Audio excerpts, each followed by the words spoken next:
Hello, this is News Now, reaching you live from iBrandTV News Studios in Lagos. Coming up, Federal High Court sitting in Abuja adjourns trial of Nnamdi Kanu, the leader of the indigenous people of Biafra. Over 60 travelers abducted by bandits along Sokoto-Gusau Highway.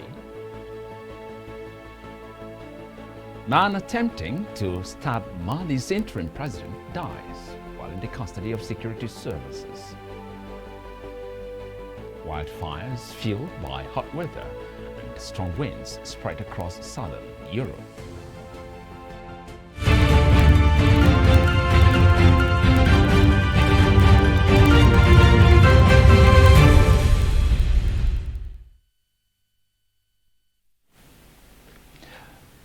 Thanks for joining us on News Now. Here are stories we're tracking at this hour. Michael Nath here. The presidency has confirmed that President Muhammadu Buhari will travel to the United Kingdom today. A statement by Femi Adesina, special advisor to the president on media and publicity, said President Buhari is expected to participate in the Global Education Summit on Financing Global Partnership for Education 2021-2025. The summit, which will be co-hosted by the Prime Minister of the United Kingdom, Boris Johnson, and the President of Kenya, Uhuru Kenyatta, will bring together heads of state and governments, as well as stakeholders and the youth leaders. The UK summit will also provide platform for partners to chart a way forward towards transforming education systems in partner countries through exchange of best practices. Now, the Federal High Court sitting in Abuja has adjourned the trial of Nnamdi Kanu, the leader of the indigenous people of Biafra. A leader of the indigenous people of Biafra, Nnamdi Kanu, will remain in the custody of the Department of State Services despite a request to transfer him to Kuje Correctional Center. Justice Binta Nyako of the Federal High Court gave the order on Monday during the resumption of Kanu's trial in Abuja. In an application to the judge, Kanu had argued that he cannot get a fair trial if he remains in the custody of the DSS. He also sought for an order to grant him access to his medical doctor for the purpose of carrying out a comprehensive independent medical examination on him. In a verdict, Justice Nyako ordered that the DSS should allow access to Kanu, although it won't be a free-for-all. With Mr. Kanu absent in court, the judge adjourned the trial to October the 21st. The DSS explained Kanu's absence in court was due to logistics reasons. The Olubado of Ibadan land, Oba Saliu Adetunji, has sent delegates to Cotonou over the ongoing court case of Sunday Adeyemo, popularly known as Sunday Igboho. The Olubado, in a meeting with some leaders comprising the Central Council of Ibadan Indigents held at his palace in Ibadan, said the reason why he sent delegates to witness the court is for the proceedings. According to Oba Adetunji, it has become necessary to send delegates to Benin Republic because Sunday Igboho is a son of the soil. According to the monarch, Sunday Igboho lives in Ibadan, got married in Ibadan, reared children in Ibadan, and built houses in Ibadan. As such, has the rights to be protected by Ibadan traditional institution within the ambit of the law, just like any human being in the state. Now, the first-class monarch, who did not disclose the identity of the delegates, said those sent to observe the court proceedings will be in court today. It was a time of joy as the 28 students of Bethel Baptist High School, Kaduna, reunited with their families. The students were picked at locations where their captors dropped them. Some are unable to walk due to stress they had undergone in the hands of the kidnappers. The president of Baptist Convention, Reverend Israel Akonji, who received the students at the school, attributed their release to prayers and the work of security agencies. The Kaduna State Chairman of the Christian Association of Nigeria, Reverend Joseph Hayap, however, said there's more to do. And I thank God for what God have done, because I look at this God doing, so I praise God. Many things, whether he will be killed, because it have been happening. Some parents will pay ransom and they will kill the children. So, but I pray that God will spare him and God will spare him. So I'm grateful to God. the joy. I'm overwhelmed.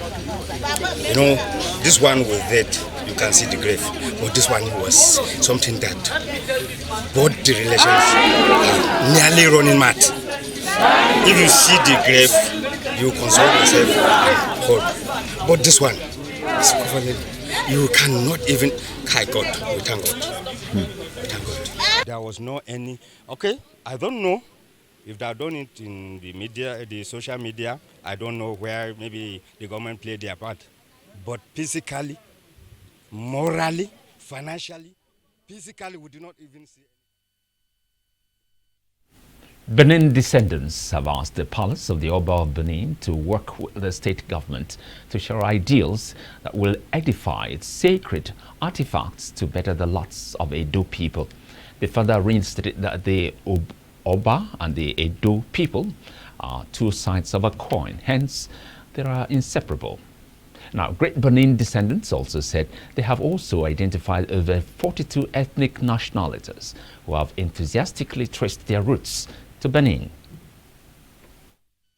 About our artifacts, and it has become a circular discussion in the lives of everybody. That the bitter pill of the British invasion is engraved in the deepermost impulse of our soul, and we shouldn't play politics or be sentimental about the whole scenario. The artifacts in question belong to the Oba of Benin and should be diligently handed over to him. And we also respectfully believe that the Palace of the Oba of Benin should work with the Edo State government to share ideas that will rectify our sacred artifacts and also look into the prospect of using this glamorous artifact to better the lots of all Edo people. Now, over 60 travelers have been abducted by bandits along the Sokoto-Gusau highway. An official of the Sokoto Mass Transit said one of the buses was attacked by the bandits. The official, who spoke under condition of anonymity, said the bandits blocked the highway on Sunday morning, wielding sophisticated weapons, and eventually kidnapped over 60 travelers. A bus driver and one other passenger escaped the attack, but the rest of the passengers were taken away into the bush by the bandits. Local residents also explained that the bandits blocked Wumo-Gorunyo Road around 5 p.m. the same day, killing 2 people and abducting others. The call for the repair of the East-West Road has been a continued cry for people in the Niger Delta. The continued neglect and abandonment by the federal government to a deplorable state of the area has constantly affected the security and businesses of the region, thereby causing untold hardship to the people. The people lamented that they are worse hit by the bad road following the damage on the Aleto Bridge. More than 1,000 companies in this my place. We have the seaport that comprises almost about 500 companies there. We have NNPC, we have multiple companies around here, and you can see the road. Why we are out is because of this road. Akpabio has been making fun of this road. If he has taken money from Buhari, that he has fixed this road, we want to let Buhari know that this road is nothing to write home about. Our experience on this road for more than 20 years. This road has been like this. Each year they keep on approving. Nobody is doing anything, which is very bad. The masses are not happy. We have to rise and fight our leaders. If not, we can't get what we are looking for. That the youths of Eleme are responding to the deplorable state of the road from Eleme Junction to Trailer Park. This road has been abandoned by the federal government because the federal road. So our peaceful demonstration this morning is to call the attention of the federal government to come and fix the road as soon as possible. The national chairman of Action Alliance Party, Adekunle Rufai, has faulted the failure of leadership of the National Assembly for not passing the electronic voting into law. Rufai made the statement in Benin City while receiving Solomon Akoningbuan into Action Alliance Party. I've said it loud and clear that rejecting of transmission of election results is anti-people. all the National Assembly members that did this, that voted against the wishes of the masses, they were just doing this because of their greediness, because they were afraid of failure. And with what they do, write it down today, 70% of them will never go back to that National Assembly because it's anti-people. If our children can be writing the exams, WAEC, NECO, JAMB, all others examination like that, and they were transmitting it electronically. So what is the big deal there that we cannot transmit election results? As part of efforts to tackle the scourge of human trafficking in Nigeria, Clean Foundation has organized a capacity building workshop for various security agencies in Lagos. The convener of the workshop speaks on optimism that with the right knowledge, the narrative will change. Better informed on how we can combat human trafficking and forced migration in persons. In the course of the training, we have learned that Edo State is a major source, transit and destination for human trafficking versus Nigeria. Most of our girls in Edo State, they are trafficked to overseas countries and even trafficked within Nigeria, to other states in Nigeria, used as forced as slaves, prostitutes for prostitution too. So we are here to deliberate on these issues. Found that there's a need for capacity building, training and retraining, essentially on the legal frameworks, on the need for a victim-centered approach to preventing human trafficking. And we feel that this is very important because the tricks by traffickers, human traffickers and their enablers are constantly evolving, and so you cannot have old skills to be responding to emerging tactics by human traffickers. So there's a need to bring law enforcement agents to speed on what they need to do when they are confronted with the situations of victimhood, when they come to their offices, and how that service delivery can also be gender responsive to the need of that victim. Nigeria has been advised to pay particular attention to the diagnostic space in order to promote better health, keep the population safe and provide service to the most vulnerable. The advice was given by former Minister of Health Isaac Adewole at the laboratory accreditation certificate presentation ceremony to access basic medical care diagnostics. Minister of State, Federal Ministry of Health, Dr. Olurumide Mamora, emphasized the importance of competent diagnostic laboratories. Burden in my heart, the desire to see people enjoy quality health care was my motivation, and that still drives us. Our drive and commitment to provide equitable, accessible, and quality health services for all and sundry in Oyo State and its environs led us to embark on this inspiring journey that has seen us touch lives and make quality health care available and affordable to all. In the United States of America, it was established that about 70% of diagnosis made will have to rely on laboratory assessment. In other words, without a lab, 70% of the cases, we can't really go far. In UK, with a population of about 50 million people, 500 million tests are done yearly. And that is like 10 tests per person. And that will go to show that tests are very important when we are offering treatment. I would therefore like to congratulate Access to Basic Medical Care for this laudable achievement. Having gone through technical training, capacity building, audit exercises, and lots of documentation training from USP, followed by the final assessment from Nigerian National Accreditation System, NINAS. I do not have a doubt that having gone through The training and assessment, investigation reports, and data generated from ABC laboratory will always follow international standards. And celebrate this outstanding achievement by the Public Health Laboratory of Access to Basic Medical Care Foundation. This is indeed an important milestone worthy of celebration as the ISO 15189 is an award of global standard.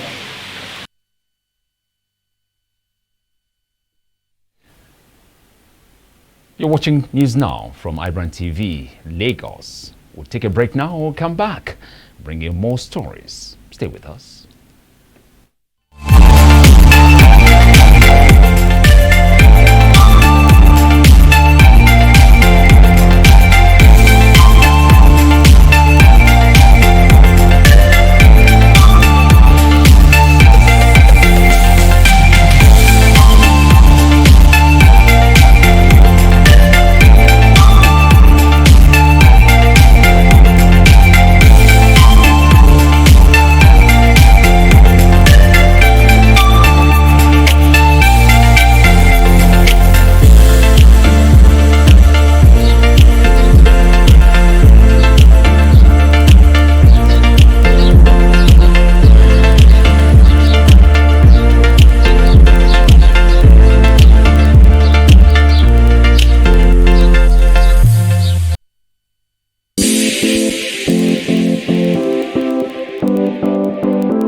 Most people don't understand the magic of a perfect skin, the allure of a well-pampered skin. We bounce from skincare products to skincare products, from spa to spa.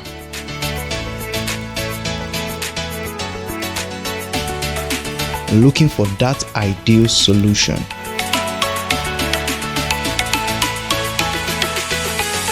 I found the solution.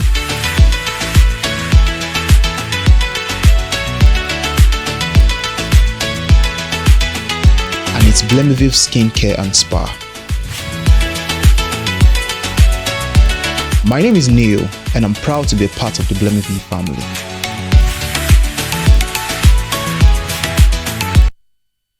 You go enter market, just make you go buy fresh palm fruits. When you reach house, you go wash, you go pound, your body go dey pain you, even your fingernails go dey pain you. But make una no worry, make una relax. I get good news for una. Una don hear of Banga fresh palm fruit extract. All you need to do na make you go for the up, open am, take the amount wey you want, put am for your pot. Which soup you wan make? Shey na egusi, shey na ogbono, shey na vegetable, shey na banga. My sister no waste time again, my brother no waste time again. Just go buy Banga fresh palm fruit extract. They go know say you sabi cook and you be better cook. Banga, come make your food yummy yum. Distributors needed nationwide. Phone number 081-6397-4447, 080-3564-4436, 070-6663-8213. Banga fresh palm.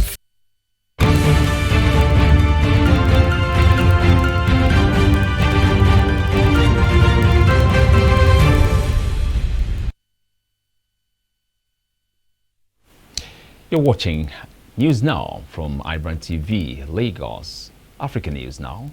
A man accused of attempting to stab Mali's interim president Assimi Goïta last week has died in hospital while in the custody of security services, the government said in a statement Sunday. Goita, a special forces colonel who orchestrated 2 coups in the last year, escaped unharmed after the assailant tried to stab him during prayers at a mosque in the capital Bamako on Tuesday. Security agents threw a man into the back of a military pickup truck. A video obtained by Reuters showed as Goita was ringed in by bodyguards. An investigation is underway to determine the cause of the death, and President dismissed the country's Prime Minister on Sunday and halted Parliament's operations following violent protests over the country's political and economic crisis. Protesters erupted with a celebration in the streets of Tunis after the late-night announcement. President Kais Saied also lifted the immunity of all parliament members and said he would name a new prime minister in the coming hours to bring calm to the country. He used a special constitutional measure allowing him to assume executive power and freeze parliament for an unspecified period of time until normal institutional workings can be restored. Foreign news now. Wildfires burned in regions across southern Europe on Monday, fueled by hot weather and strong winds, as some northern countries cleaned up after a weekend of torrential rain and flooding. In Greece, Prime Minister Kyriakos Mitsotakis said firefighters had battled around 50 fires during the past 24 hours, and it was likely there would be more with meteorologists warning that a further heat wave was in prospect. Fire service officials said negligence on farms and construction sites had been behind several incidents, many of which were in the southern Peloponnese region. No casualties have been reported so far. Conditions in southern Europe were in sharp contrast to the torrential rainstorms that lashed northern countries from Austria to Britain, following catastrophic flooding in Germany and neighboring countries last week. Now, #2 U.S. diplomat Wendy Sherman held frank and open talks with her Chinese counterpart, State Councilor Wang Yi, on Monday, raising human rights concerns and the cases of Americans and Canadians detained in China, the State Department said. Deputy Secretary of State Wendy Sherman also expressed concerns about China's unwillingness to cooperate with the World Health Organization on second phase investigation of the origins of COVID-19. The State Department said in a statement. The Deputy Secretary raised concerns in private, as we have in public, about a range of PRC actions that run counter to our values and interests and those of our allies and partners, and that undermine the international rules based on order. Up next is Sport News with Jidechi.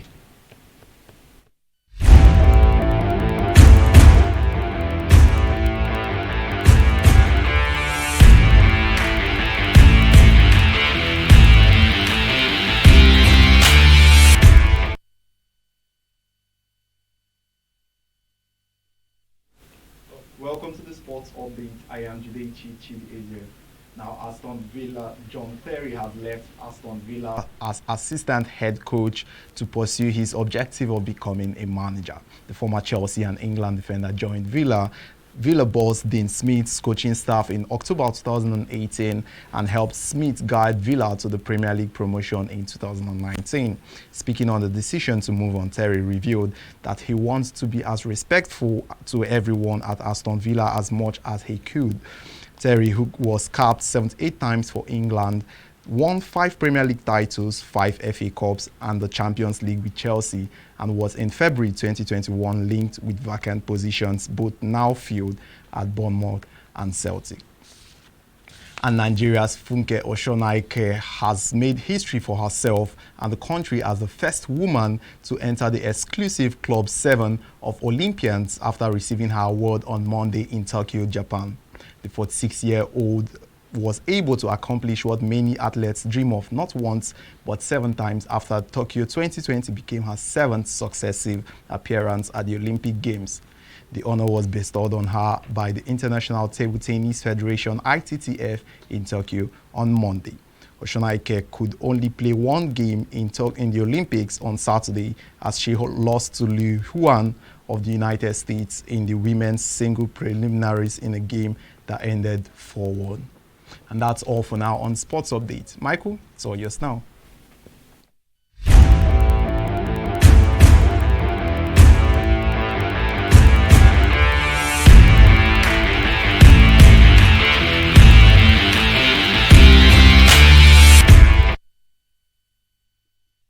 Many thanks, Jidechi.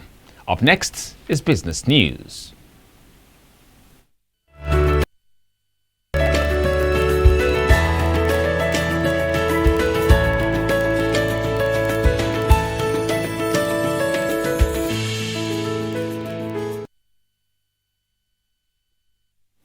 The senators asked the Office of the Accountant General of the Federation to recover 76 billion naira loans on possessions of some federal agencies and pay them back to the special funds accounts.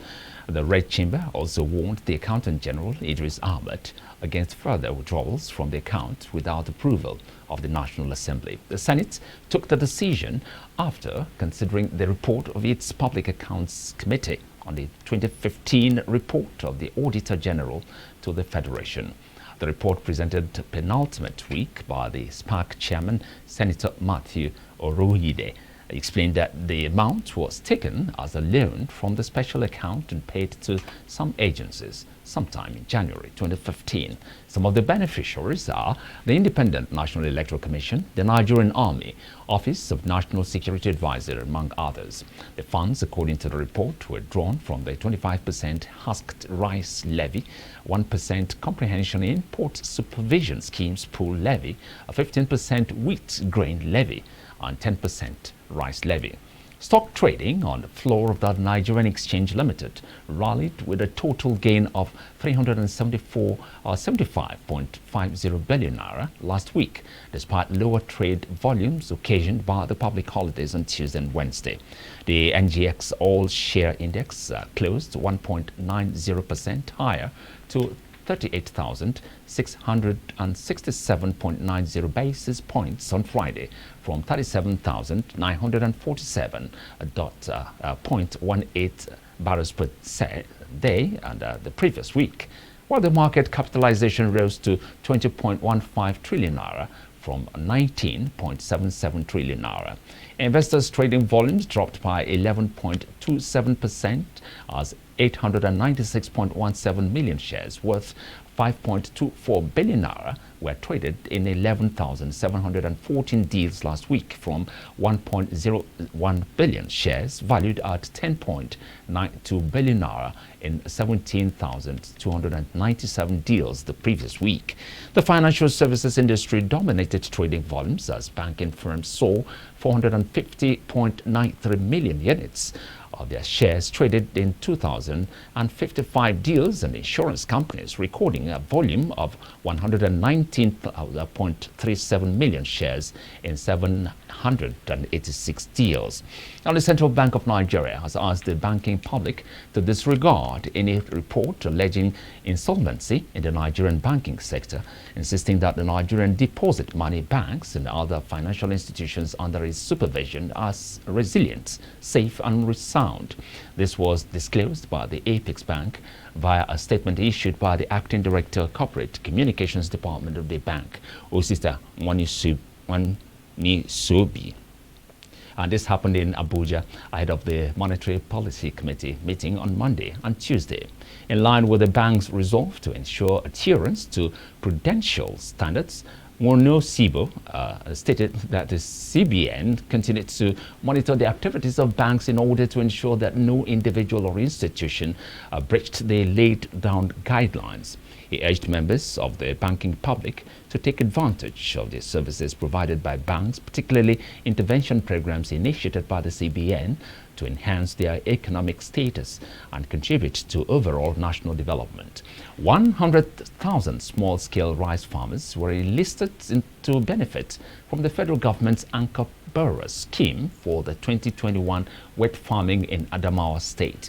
This was disclosed at the flagging off of wet season farming in Genye Chiefdom by the State Coordinator of Rice Farmers Association, Wafari Temen Dalatu. In 2020 dry season, empowered 12,000 smallholder farmers in Adamawa State out of the 13,500 applications that we received. However, as ambitious as our goal is, this project shall not compromise its guidelines in its implementation. Today, we are flagging off the distribution of farming bills to rice farmers in Ganye Childom. We are confident that with the deployment of best agronomic practices and with the quality of inputs that we are distributing today, our farmers will produce between 60 to 80 bags of paddy rice per hectare. And I'm a beneficiary of this refund program by Mr. President. You know, farming has become a very lucrative business these days. So as a farmer, I can remember last time we were given inputs for dry farming season, and I'm a beneficiary, and I have benefited much from it.